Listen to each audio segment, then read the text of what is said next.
Today guys, we're down at a pond in Devon. So this pond was dug about 2 years ago and lined with clay. As we can see here on the floor, the clay has become dry and with little moisture it started to crack, which has now become permeable for water, and there is only now a little bit of water left at the back.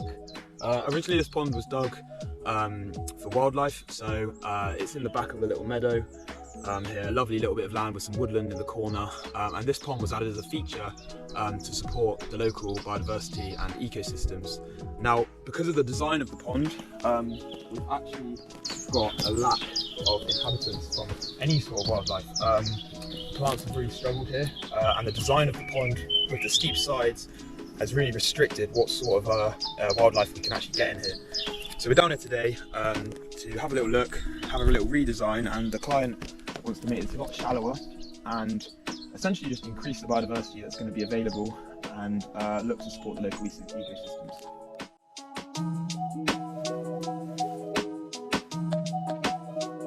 Now we've got the grass and the top layer of soil stripped off, we're able to work on a nice clean surface. We're going to move into the bottom of the pond now, so we're going to get rid of the cracked layer and the wet layer of clay. So when we apply the new clay, not only can we redesign the pond to how we want it, but also we've got a nice hard stand-in to apply the new clay too.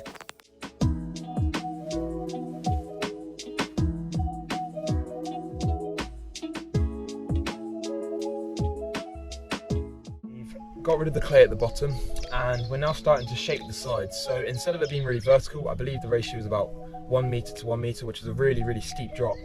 We're going for more of a 3 to 1, so every metre it goes down, it comes 3 out. And what that allows is a lot more accommodation for vegetation on the side.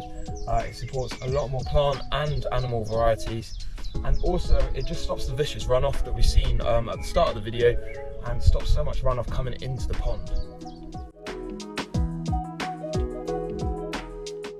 A lovely little Devon bank here. So what this will do is provide a lovely corridor for the animals to move through once the grass establishes again. It's also a source of food for any of the animals visiting the pond, and also will just increase the biodiversity and add to the enhancement of this pond.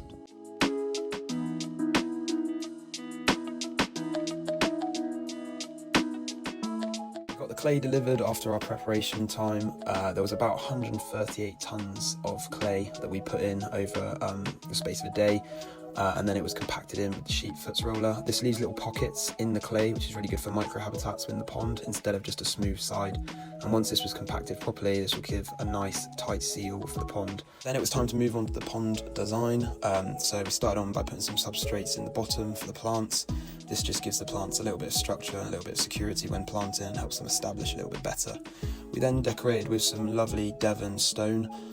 This will add some habitat for any invertebrates or newts or anything that we may get in the pond in the future. This then led us to the final product of the pond, the finished result. I'm really happy with how this came out. It was a really lovely process, and what a wonderful place to work. And over the next few months we'll see the pond take place, see the natural processes undergo, and hopefully start to get some more visitors. We had already had dragonflies come in laying eggs, which was really exciting to see. And just a generally really good product to be working on, and lovely to see something be restored back to its natural habitat. A big thank you to everybody and all their support, and hope to see you again soon.